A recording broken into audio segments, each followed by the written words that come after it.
But I digress from the point. The first point I wanted to make is, how do we make marriage easy? Because this is the way of shaitan. You know what the way of shaitan is? Shah Waliullah Dahalbi rahimahullah put it so brilliantly. The way of shaitan in a society is, you make the haram easy and you make the halal difficult. When Allah says, get young people married, or get non-married people married, allow them to get married, this is a broad commandment. And who does it apply to?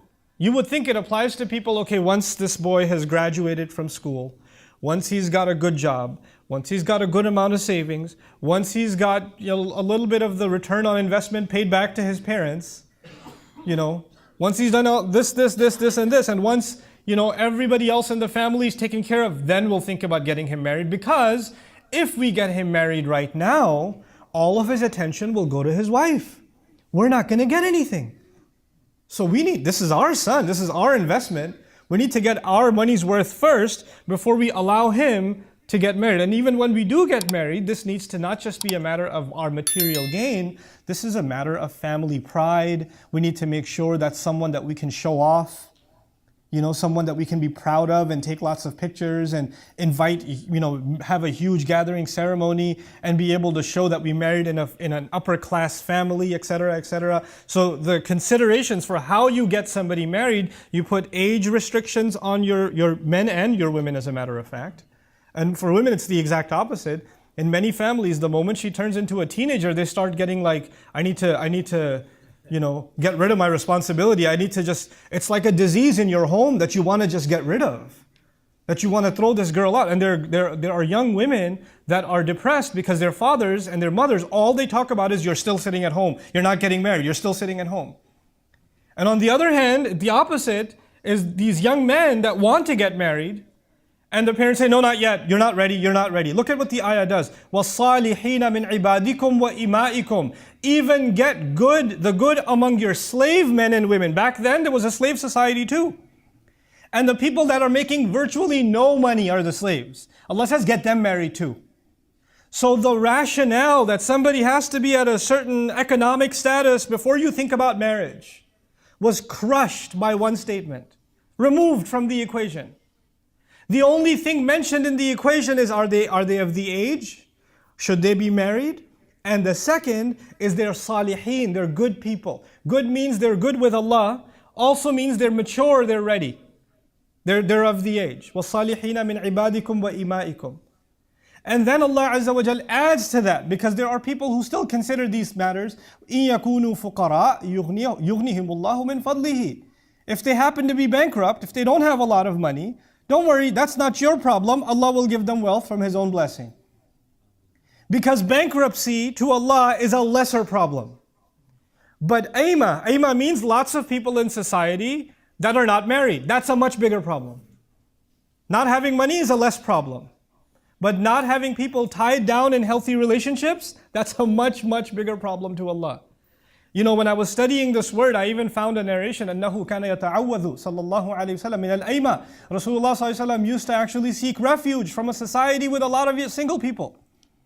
He used to be worried about the ummah becoming people, a lot of single people just happy the way they are. And they're not happy the way they are, it's just that their families kept pushing them candidates that they're not interested in. And the one they wanted to marry, they're not allowed to marry. And so they say, whatever, I'll just stay single. And when somebody says, I stay single, doesn't mean I stay an angel. Let's be very clear what that means. If there's a 30-year-old, and he's a professional, and he's making good money, and she's 29 years old or 28 years old, and she's graduated from school, and she's not married, that does not mean temptation hasn't come to them, sin hasn't come their way, that they've just lived this pious life like they're living in the city of Medina back in the day. And by the way, even the city of Medina had its issues.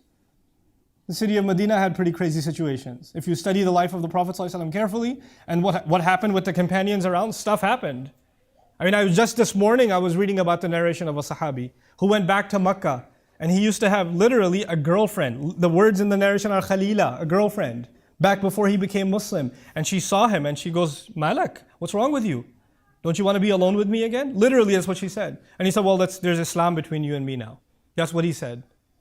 And she got mad at him, and she got her brothers and friends to beat him up. And he says, fine, okay, the only way for us now is I have to marry you. And she says, fine, marry me. He goes, I have to ask the Prophet first.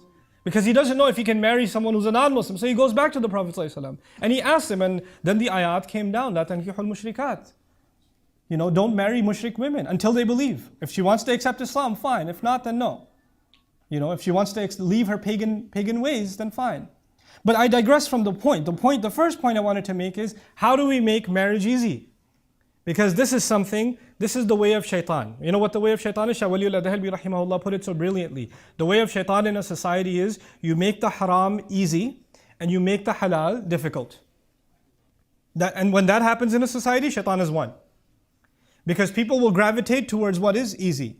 So today, if you want pleasure for your eyes, what can you capture on a screen, where the places you can go, the access that you have at your workplace, at your campuses, on your mobile devices, on social media platforms, on dating apps, you name it. All of that has become easy. And while the door to haram, to fulfill, because human beings, men will have desire for women, that's something Allah put inside them. It's not going to go away. Women will want companionship. It's something Allah put inside, it's in their nature. That's why families come together anyway. When that is the door to the unhealthy, the filthy, the impermissible is wide open. And then that young man comes to his parents and says, I think I need to get married. I know I'm only in my 3rd year of college, but this is getting out of hand, Mom. This is getting out of hand, Dad. And he doesn't say, Dad, my hormones are driving me crazy. Man, the girls on campus, I don't even know what to tell you. Seriously though, this one girl keeps texting me out. He's not going to talk like that to his dad or his mom. He's just going to say, Mom, I think I need to get married. He's going to code it in a nice way. And then what do parents do? They humiliate this young man. Oh, can't hold it in, huh? Can't control yourself? Well, I was 40 when I got married, and your father starts giving you lectures. Like, how are you 40? You're 50 now. So what we've done as parents oftentimes is oppress and suppress what naturally Allah put inside of us, especially in a time when the haram is wide open. Then you have to go out of your way to make the halal easy. You have to go out of your way, and you can only battle the haram by opening the doors to the halal. And to be able to say to our young men and women, this door is open for you. Before you ever even think about making a mistake, come talk to us, let us know. Look, your family pride, you wanted your son or daughter to marry somebody within the race, within the city, within the village, within the extended cousins, God knows what you had in mind for them. You had all these dreams for them. If you wanted to have them marry within the village, why didn't you stay in the village? Why did you bring them here? Why did you let them go to college? Why did you let them see the world? You are trying to pretend that the world is still what it was. It's not. The world has changed. The world was even different from the Meccan Sahaba. When they moved to Medina, the Sahaba noticed, these are not like women of Mecca. This is different. Society was different for them. When people migrate, there's a new society. And we have to adapt to that. And to refuse to accept that is a form of oppression. It actually goes against the ayah that says, allow people to get married. Open that door up. Which comes to the next point. When some proposal comes your way, you have daughters. Like I have daughters. May Allah Azza wa Jal help all of us who have daughters. And sons too. I'll throw them in the dua. But but if you have daughters and some proposal comes, she's of the age, it's a good match, she likes him, it's okay to ask, do you like him? It's not haram to ask. It's actually an important thing to ask. Do you like him? She says, I don't like how he looks. Done. Finished. You can't force them anymore. I'm not attracted to him. Astaghfirullah. That will come. Allah will put it in your heart. No, it won't. That's not how it works. If she says, I don't like him, he's too fat, he's too short, he's ugly, I don't like his personality, whatever she says, she doesn't even have to give you a reason. She doesn't. She could just say no. That's it. And by the way, later on in this ayah, I won't get time to get to it, but I'll just refer to the phrase, وَلَا تُكْرِهُ فَتَيَاتِكُمْ عَلَى الْبِغَاءِ. Don't force your young girls to rebellion. That's the phrase in the Qur'an. Don't force your young girls to rebellion. And the immediate interpretation actually of it was, don't make young women go into prostitution. Because in Medina, that's what they did with slave women. They used them to make money off of them as pimps, and they used to literally pimp them in the streets. That's what they did. And Qur'an came and spoke against that. But the phrasing Allah used wasn't just about prostitution. He made it wide open. Why is it wide open? When you force a woman to get married to someone she doesn't want to marry, when you put emotional pressure on her and say, if you don't marry him, nobody's going to marry you, your family's going to be humiliated, we've already printed the cards. When you do this kind of thing to your girls and you get them married, and then emotionally they're not in that marriage, they're still human beings. A human being still needs companionship. A human being still wants somebody who they can be attracted to, who they can find comfort in. That desire does not go away. And that desire will now be fulfilled by fantasy, by them thinking about things, by late night going on social media, by other things. You force them into rebelling against Allah because you forced them into a marriage they didn't want to begin with. This is لا تكرهوا فتياتكم على البغاء also. Don't push this on your daughters. But coming back, this is about men and about women. The young men of our community actually have to now stand up for themselves and have to say, I'm ready to get married. And I have somebody in mind. And that's the next thing I want to share with you. You know, when it comes to, you want a marriage that lasts forever. Like we want our boy to have the perfect girl. Good luck with that, by the way. Because perfection is not going to happen in this, and your boy isn't perfect. Let me tell you. If you don't know, let me tell you. We're all human beings, and human beings have flaws, and sometimes things work, and sometimes things don't work. But let me tell you, when a young man and a young woman are old enough to get married, that actually means they're old enough to make their own choice. Let me repeat myself. When they're old enough to get married, they're old enough to make their own choice. And maybe you don't like their choice. And your job and my job as parents is to advise them and say, I don't think this is a good choice. I think that you could do better. By the way, as a parent, I think I'm always going to say you could do better. I'm always going to say that. But maybe you think this is a mistake. But if your son is 25 years old, your daughter is 30 years old, and she wants to make a mistake, that halal mistake is way better. That halal mistake is and maybe things don't work out in 3 years. That's still better. That's still better than you refusing, because I have seen enough cases. I don't talk in theory. I'm talking based on what I've seen, the conversations I've had with people, with real Muslim families around the world, especially around the United States and Canada, where people are, this man comes and says, I want to marry this girl. The father says, no, you're not from the same country, you're not from the same culture or whatever.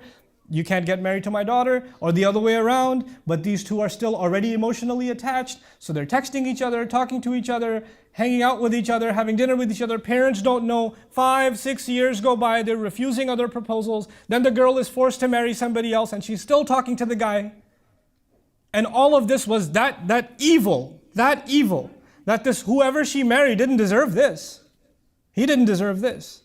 But all of that evil was created by the stubbornness of parents who didn't realize that their children live in a different time. Where allowing marriage first is a bigger priority than anything else. You have to understand, when these ayat came down, they came down in Medina. And the Arab people of the time especially were very tribal. They wanted to maintain their nasab at all costs. You maintain your lineage. Lineage is a very, very big deal. So marrying outside your tribe was not a common thing. But now the Sahaba are in Medina, and they're outcasts from their own city anyway.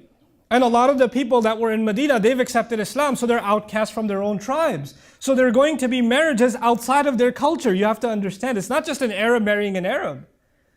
This is a Hudali marrying someone from Taif, or somebody, there's all this intertribal marriage happening, which is a big deal to them. It's as big a deal today than a Pakistani marrying a Bangladeshi, astaghfirullah al-azim. Or a Lebanese marrying an Egyptian. Inna lillahi wa inna ilayhi raji'un. How can that be?